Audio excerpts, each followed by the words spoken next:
अथ महालक्ष्म्यष्टकम्। इन्द्र उवाच नमस्तेऽस्तु महामाये श्रीपीठे सुरपूजिते शङ्खचक्रगदाहस्ते महालक्ष्मि नमोऽस्तुते। नमस्ते गरुडारूढे कोलासुरभयङ्करी सर्वपापहरे देवी महालक्ष्मि नमोऽस्तुते।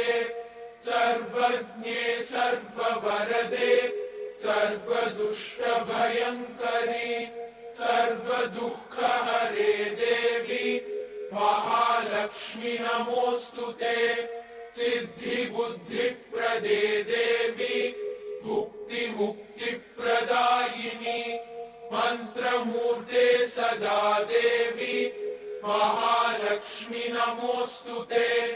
आद्यन्तरहिते देवी आदिशक्ति महेश्वरी योगजे योगसम्भूते महालक्ष्मि नमोऽस्तुते।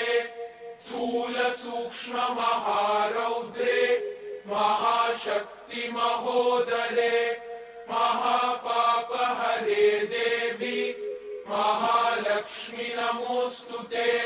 पद्मासनस्थिते देवी परब्रह्मस्वरूपिणी परमेशि जगन्मातः महालक्ष्मि नमोऽस्तुते।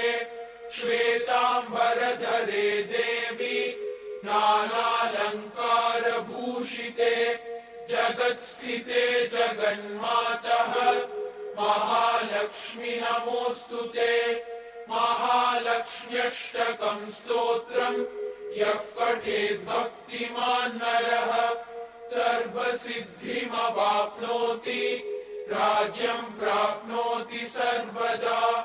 एककाले पठेन्नित्यम् महापापविनाशनम् द्विकालम् यः पठेन्नित्यम् धनधान्यसमन्वितः त्रिकालम् यः पठेन्नित्यम् महाशत्रुविनाशनम् महालक्ष्मीर्भवेन्नित्यम् प्रसन्ना वरदा शुभा।